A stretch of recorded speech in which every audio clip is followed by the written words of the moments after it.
I look around this sanctuary tonight and I see so many strong people with so many different strengths. Every single one of you has something, many things probably, that make you strong. Even those of you watching the live stream or watching the recording later, I know that every one of you has gifts and talents of strength as well. And despite my short time here, I also know that many of you in our community need help to share those strengths. For some of you, the help you need is just someone to reach out and ask you, so take this as that ask. Others of you need temporary support to get you through a rough time. Meals during an illness, people to show up to ensure minyan for Shiva, or someone to gather toys and clothes because you're a foster parent and children are dropped off with little advance notice. Having support from the community to deal with challenges makes it easier for you to share your gifts. And then there are all the members of our community who, because of age or disease or disability, regularly struggle to feel connected to our community. On top of that, because of your physical distance or other limitations, you are often not invited to share your gifts and strengths with us. You might need rides to the temple so you can greet our students when they come for school. Or you might be the perfect person to support us from home by making phone calls or helping organize volunteers or doing research for the right technology to support a multi-access congregation. You might be happy to bake or cook for carrying bags to bring to someone else in need, as long as someone else can pick them up.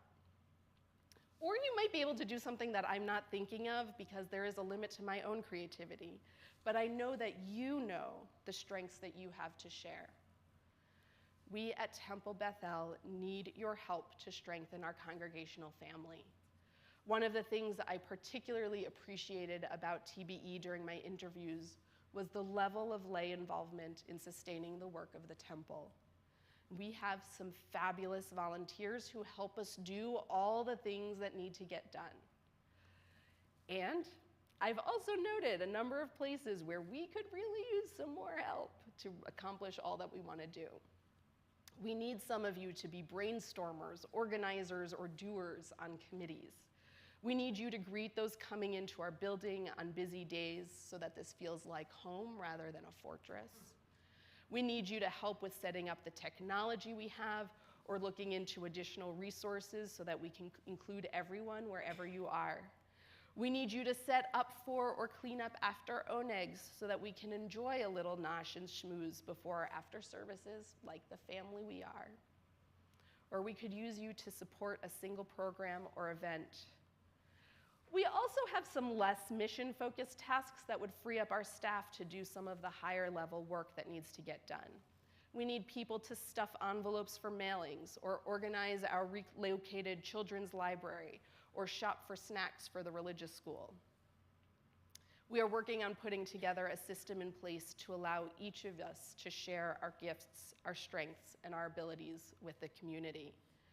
In the next couple of weeks, you will get an email with the help that we need, as well as a place for you to share strengths that we might not have known about but could serve our congregation well. The hope is also to include a sort of time period so that you know whether you're signing up for a big ask or a little ask. The goal is to offer each of you a low-pressure way for you to offer your help and support when you're available and in the ways you want. I also want to make it easier for those of you who need help to just ask for it. Remember, needing help doesn't make you weak, it just means you have different strengths and need some supplement. It also allows someone else to share their gifts and abilities. If every person in our congregation volunteered just once, although we do hope you'll volunteer more, I have to ask, we would all benefit. Please join me in making our community even stronger than it already is, connected by bonds of support and of care, of compassion, and of hope. So what makes you strong? Is it your resilience, your perseverance, or your stamina? Is it your compassion, your temperament, or your easy joy? Are you wise or intelligent or insightful? Do you have a strong internal moral compass or a passion for making the world more just? Are you a healer, a teacher, a fixer, a problem solver? Do you create works of beauty or make delicious food or craft instruments of use and comfort? Strength comes in all shapes and sizes, in all abilities and characteristics, in our friends and our family. So what makes you strong? On this Yom Kppur, I wish us all the fortitude to make it through the trials of life and to make our dreams a reality. I wish us the courage to acknowledge our limits so that we know when to ask for help, the confidence to see beyond our own egos and insecurities to help others succeed, and the persistence to turn our creative energies from sin to blessing. May we use our gifts, our assets, and our talents to enrich our lives and the lives of those around us with hope, love, and strength. Keni Hiratzon. May this be God's will, and may it be ours as well.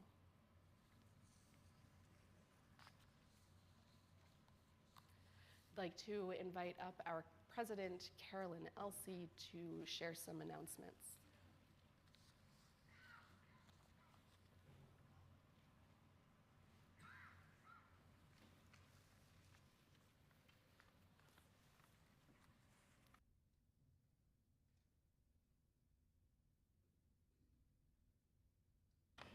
Good evening. So tomorrow we have a full day of events. 9 a.m. we have a Yom Kppur Tots service. It will be outdoors and in person only. Then 10 a.m. is our morning service, which will be outdoors and multi-access. And at 12:30 and 1:45 we have lay-led discussions that will be indoors and in person and multi-access. And then 2 p.m. is the Yom Kippur family service, which will be outdoors and not broadcast. 3:30 is the afternoon service, which will be outdoors and multi-access. 5 p.m. is the Yizkor and Ne'ilah services, which will be outdoors and multi-access. And at 6:30, we will have Break the Fast, courtesy of Sisterhood. Also want to note, Sunday evening starts Sukkot, and at 6 p.m. we will have a Sukkot dinner, and at 7:30 p.m. is the Sukkot service, both of which will be outdoors, and the service will be multi-access. And then Monday, October 10th at 10 a.m. is the Sukkot service in the morning, outdoors, and it is multi-access. So I encourage everyone, even if you are not able to be here, to still join us online and partake of this incredibly spiritually rich time of year. Additionally, you should have received your high holiday appeal solicitations. If you have not responded to that, I encourage you to do so. Not everyone has enormous amounts of time to be here to do things. Some people have a lot of limitations on their ability to participate, but we do ask certainly that you contribute what you can, and not everybody has the resources others do. But please, if everybody can help this organization meet its needs, then we'll try our hardest to continue providing events that you will want to be part of. And with that, I will turn it back over to the rabbi. Thank you. We wish we could make the food for Sukkot multi-access also, but that one's a little bit harder.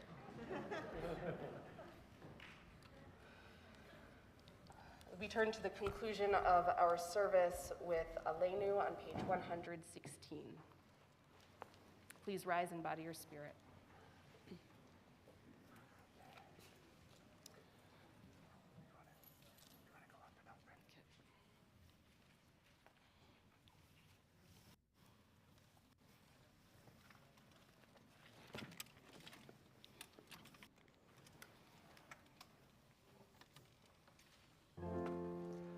Aleinu לשבח לאדון הכל, לתת גדולה ליוצר בראשית, שלא עשנו כגויי הארצות, ולא שמנו כמשפחות האדמה, שלא שם חלקנו כהם, וגורלנו ככל עמודם. אנחנו קוראים ומשתחווים ומודים לפני מלך מלכי המלכים, הקדוש ברוך הוא. ונאמר, והיה אדוני למלך על כל הארץ, ביום ההוא, ביום ההוא, יהיה אדוני אחד, ושמו, ושמו, ושמו אחד.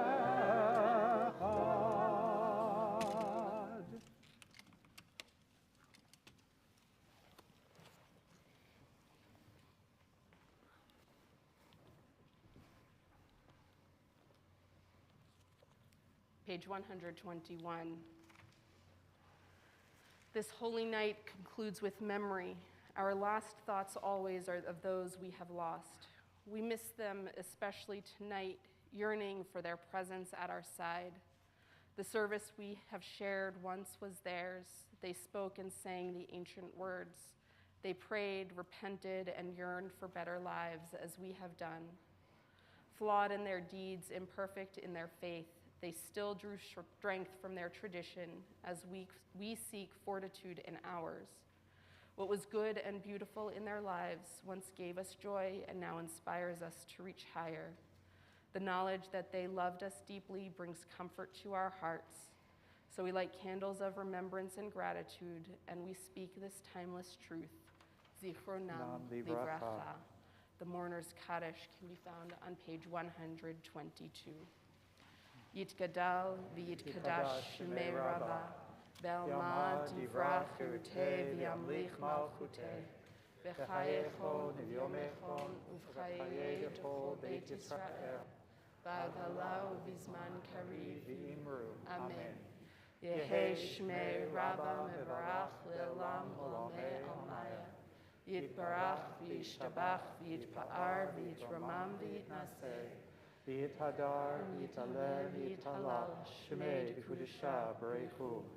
Le'ela min kol birchata v'shirata, tushbechata v'nechmata, damiran be'alma v'imru. Amen. Yehi shlama Rabbah min Shemaya, v'chayim aleinu ve'al kol Yisrael v'imru. Amen.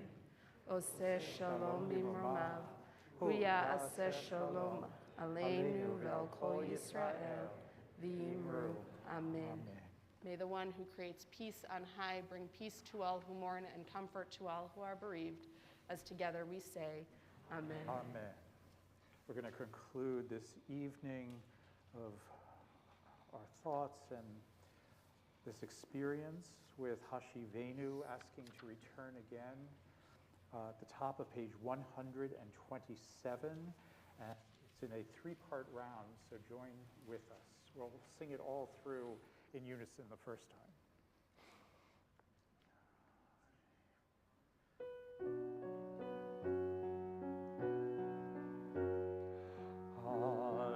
Hashivenu, Hashivenu, Adonai Elecha, v'nashova, v'nashova,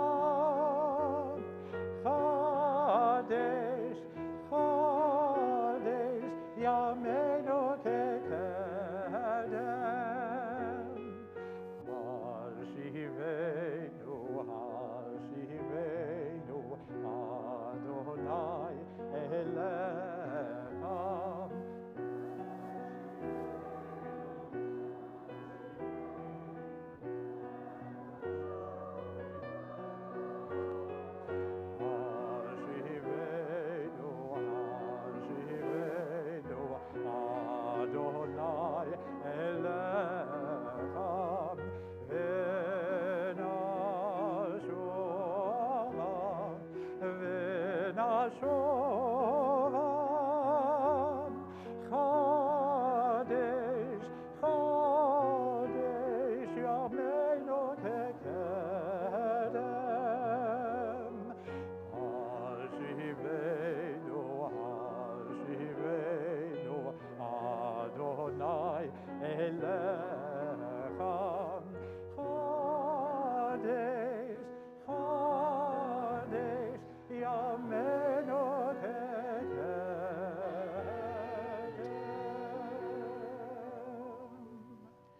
Shana Tova.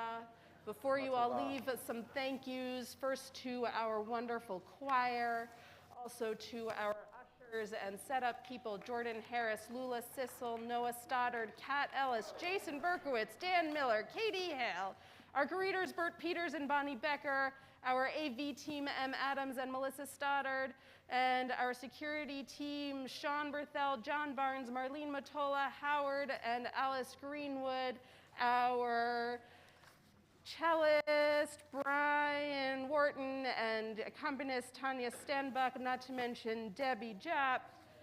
And I know I'm missing people, but we thank them all. Shana Tova. Shana Tova, an easy fast. Yeah. Beautiful.